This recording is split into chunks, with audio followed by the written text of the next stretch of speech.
8ನೇ ತರಗತಿ ಗಣಿತ ಅಧ್ಯಾಯ 5 ಸಂಖ್ಯೆಗಳ ಆಟ ಪುಟ ಸಂಖ್ಯೆ 127. ಇವತ್ತಿನ ವಿಷಯ ಉಳಿದಿದ್ದೇನು. 5ರಿಂದ ಭಾಗಿಸಲ್ಪಟ್ಟ ಶೇಷ 3 ಬರುವ ಒಂದು ಸಂಖ್ಯೆಯನ್ನು ಕಂಡುಹಿಡಿಯಿರಿ, ಅಂತಹ ಇನ್ನಷ್ಟು ಸಂಖ್ಯೆಗಳನ್ನು ಬರೆಯಿರಿ ಅಂತ ಹೇಳಿದ್ದಾರೆ. ಸೊ ನಾವು 5ರಿಂದ ಭಾಗಿಸಿದಾಗ ನಮಗೆ ಬರುವಂತಹ ರಿಮೈಂಡರ್ ಅಥವಾ ಶೇಷ ಇಲ್ಲಿ 3 ಬರಬೇಕು. ಆ ರೀತಿ ಇರುವಂಥ ಒಂದು ಸಂಖ್ಯೆಯನ್ನು ನಾವು ಕಂಡುಹಿಡಿಬೇಕು. ಉದಾಹರಣೆಗೆ ಈಗ 23 ಎನ್ನುವಂಥ ಸಂಖ್ಯೆಯನ್ನು ತೆಗೆದುಕೊಂಡ್ರೆ ಇದನ್ನು 5ರಿಂದ ಭಾಗಿಸಿದರೆ ನೀವು 23, ಇದನ್ನು 5ರಿಂದ ಭಾಗಿಸಿದಾಗ 5 4 20. ಸೊ ಇದು ನಿಮಗೆ 3 ಶೇಷವನ್ನು ಕೊಡ್ತದೆ. ಸೊ ಒಂದು ಸಂಖ್ಯೆ ನಾವು 23 ತೆಗೆದುಕೊಳ್ಬೋದು. ಅಂತಹ ಇನ್ನಷ್ಟು ಸಂಖ್ಯೆಗಳನ್ನು ಬರೆಯಿರಿ ಅಂತ ಹೇಳಿದ್ದಾರೆ. ಸೊ ಬೇರೆ ಬೇರೆ ರೀತಿಯ ಸಂಖ್ಯೆಗಳನ್ನು ತೆಗೆದುಕೊಳ್ತಾ ಹೋಗ್ಬೋದು. 38 ಸಂಖ್ಯೆಯನ್ನು ತೆಗೆದುಕೊಂಡ್ರೆ ಇದನ್ನು 5ರಿಂದ ಭಾಗಿಸಿದರೆ 38, 5 7 35. ಹಾಗಾಗಿ ಇಲ್ಲಿ ಉಳಿತಾ ಇದೆ ಶೇಷ 3. ಹಾಗೆ ನಂತರ 13 ತೆಗೆದುಕೊಂಡ್ರೆ 13 ನೀವು 5ರಿಂದ ಭಾಗಿಸಿದಾಗ 5 2 10. ಸೊ ಇಲ್ಲಿ ಕೂಡ ಶೇಷ ನಿಮಗೆ 3 ಉಳಿತಾ ಇದೆ. ಸೊ ಈ ರೀತಿಯಲ್ಲಿ ನೀವು 13 ಹಾಗೆ 18, 23, 28, 33, 38 ಈ ರೀತಿಯಲ್ಲಿ ಅನೇಕ ಸಂಖ್ಯೆಗಳನ್ನು ಇಲ್ಲಿ ಕೊಡ್ಬೋದು.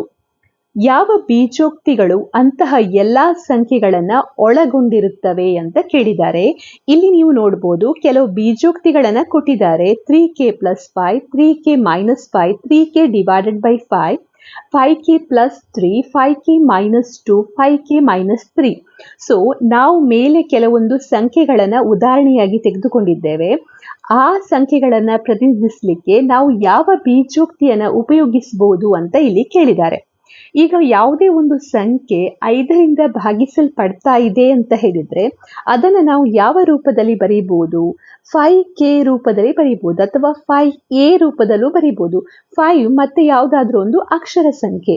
ಈಗ ಉದಾಹರಣೆಗೆ 10 ಎನ್ನುವಂಥದ್ದು 5ರಿಂದ ಭಾಗಿಸಲ್ಪಡ್ತಾ ಇದೆ ಅಂದರೆ 5 × 2 ಅಂತ ಬರೀತೇವೆ. ಹಾಗೆ 15 ಎನ್ನುವಂಥದ್ದು 5ರಿಂದ ಭಾಗಿಸಲ್ಪಡ್ತಾ ಇದೆ ಅಂದರೆ 5 × 3 ಅಂತ ಬರೀತೇವೆ. ಹಾಗೆ 20 5ರಿಂದ ಭಾಗಿಸಲ್ಪಡ್ತಾ ಇದೆ 5 × 4 ಅಂತ ಬರೀತೇವೆ. ಸೊ 5ರಿಂದ ಭಾಗಿಸಲ್ಪಡುವ ಸಂಖ್ಯೆಯನ್ನು ಪ್ರತಿನಿಧಿಸಲಿಕ್ಕೆ ನಾವು 5 × ಅಕ್ಷರ ಸಂಖ್ಯೆಯನ್ನು ಬರೀಬಹುದು. ಸೊ 5k ಎನ್ನುವಂಥದ್ದು ನಮಗೆ 5ರಿಂದ ಭಾಗಿಸಲ್ಪಡುವಂಥ ಸಂಖ್ಯೆಗಳನ್ನು ಕೊಡ್ತದೆ. ಈಗ ನಾವಿಲ್ಲಿ ಏನು ಮಾಡಬೇಕು? ಯಾವ ಬೀಜೋಕ್ತಿಗಳು 5ರಿಂದ ಭಾಗಿಸಲ್ಪಟ್ಟಾಗ ಶೇಷ 3 ಬರುವ ಹಾಗೆ ಪ್ರತಿನಿಧಿಸ್ತದೆ ಆ ರೀತಿ ಪ್ರತಿನಿಧಿಸುವಂಥ ಬೀಜೋಕ್ತಿಯನ್ನು ಬರೀಬೇಕು. ಅಂದರೆ ಇಲ್ಲಿ ನೀವು ಕಾಣ್ಬೋದು 10 ಅಂತ ಇದೆ. ಸೊ ಇಲ್ಲಿ 13 ಎನ್ನುವಂಥದ್ದು ಶೇಷ 3 ಕೊಡ್ತದೆ. ಹಾಗೆ 15, 5 × 3 ಅಂದರೆ 15. ಇದಕ್ಕೆ 3 ಸೇರಿಸಿದಾಗ ನಿಮಗೆ 18 ಸಿಗ್ತದೆ. 5 × 4 ಅಂದರೆ 20. ಇದಕ್ಕೆ 3 ಸೇರಿಸಿದಾಗ ನಿಮಗೆ 23 ಸಿಗ್ತದೆ.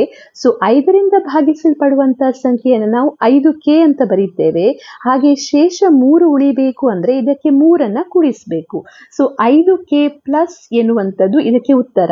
ಸೊ ಇಲ್ಲಿ ಸರಿಯಾದ ಬೀಜೋಕ್ತಿ ಯಾವುದು? ಇದಕ್ಕೆ ಸರಿಯಾದ ಬೀಜೋಕ್ತಿ ಇಲ್ಲಿ 4ನೇಯದ್ದು 5k + 3. 5ರಿಂದ ಭಾಗಿಸಲ್ಪಟ್ಟು ಶೇಷ 0 ಬರುವ ಸಂಖ್ಯೆಗಳು 5ರ ಗುಣಕಗಳಾಗಿವೆ. ನಮಗೆ 5ರಿಂದ ಭಾಗಿಸಲ್ಪಟ್ಟು ಶೇಷ 3 ಬರುವ ಸಂಖ್ಯೆಗಳು ಬೇಕು. ಈ ಸಂಖ್ಯೆಗಳು 5ರ ಗುಣಕಗಳಿಂದ 3 ಹೆಚ್ಚಾಗಿರ್ತದೆ. ಹಾಗಾಗಿ ನಾವಿಲ್ಲಿ ಯಾವ ಬೀಜೋಕ್ತಿಯನ್ನು ತೆಗೆದುಕೊಳ್ಬೋದು? 5k + 3 ಎನ್ನುವಂಥ ಬೀಜೋಕ್ತಿಯನ್ನು ತೆಗೆದುಕೊಳ್ಬೋದು. ನಾವು ಮತ್ತೊಂದು ಬೀಜೋಕ್ತಿ 5k - 2 ಪರಿಗಣಿಸೋಣ. kಯ ವಿವಿಧ ಬೆಲೆಗಳಿಗೆ ಉಂಟಾಗುವ ಮೌಲ್ಯಗಳನ್ನು ನೋಡೋಣ. 5ರಿಂದ ಭಾಗಿಸಲ್ಪಟ್ಟು ಶೇಷ 3 ನೀಡುವ ಸಂಖ್ಯೆಗಳು 5ರ ಗುಣಕಗಳಿಗಿಂತ 2 ಕಡಿಮೆ ಎಂದು ಸಹ ನೋಡಬಹುದು. ಸೊ ಈಗ ನಾವೇನು ಮಾಡಬೇಕಂದ್ರೆ ನಾವು ಇನ್ನೊಂದು ಬೀಜೋಕ್ತಿಯನ್ನು ತೆಗೆದುಕೊಳ್ಳುವ. ಸೊ ಇಲ್ಲಿ ಈಗ 5k + 3 ಬೀಜೋಕ್ತಿಯನ್ನು ತೆಗೆದುಕೊಳ್ತಾ ಇದ್ದೇವೆ. ಸೊ 5k + 3 ಬೀಜೋಕ್ತಿಯನ್ನು ತೆಗೆದುಕೊಂಡು ಈ k ಯ ಬೆಲೆಯನ್ನು ಹಾಕ್ತಾ ಹೋಗುವ. ಸೊ ಮೊದಲಿಗೆ k 0.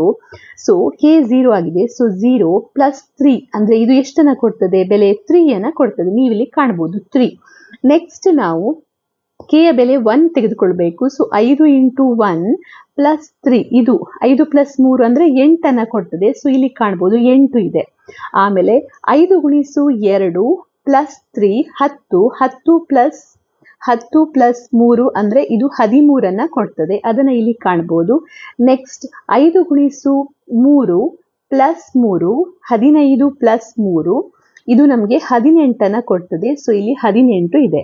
ನೆಕ್ಸ್ಟ್ 5 × 4 +3 ಸೊ ಇದು 20 + 3 ಅಂದರೆ 23 ಕೊಡ್ತದೆ.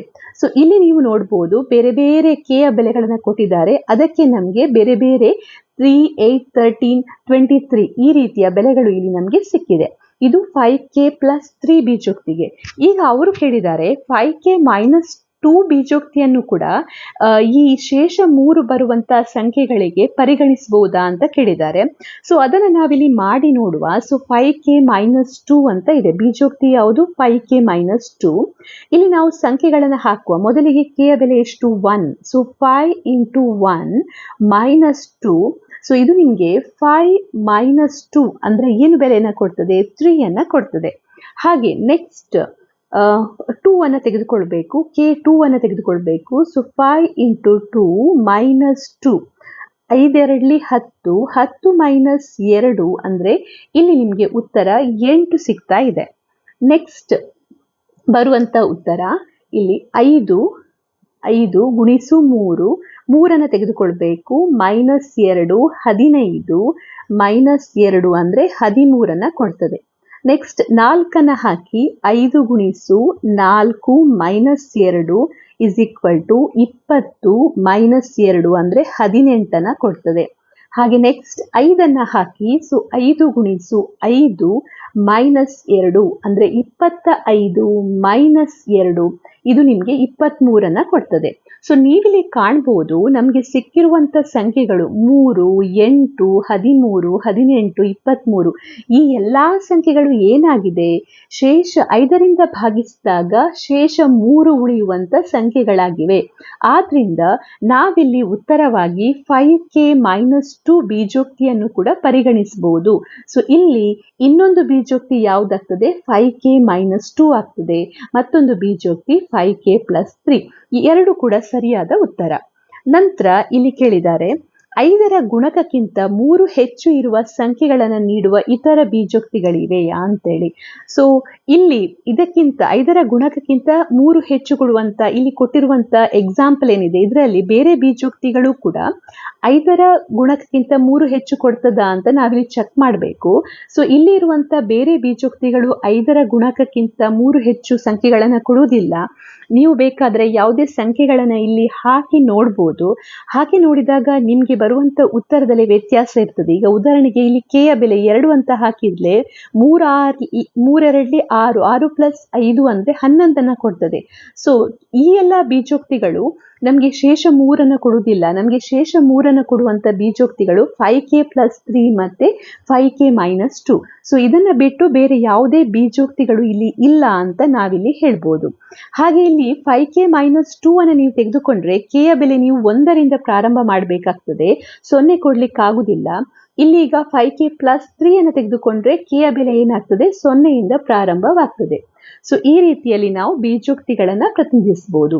ಮುಂದಿನ ವಿಡಿಯೋದಲ್ಲಿ ನಾವು ಇಲ್ಲಿ ಕಂಡುಹಿಡಿಯಿರಿ ವಿಭಾಗದಲ್ಲಿರುವಂತಹ ಪ್ರಶ್ನೆಗಳಿಗೆ ಉತ್ತರವನ್ನ ಕಂಡುಹಿಡಿಯೋಣ.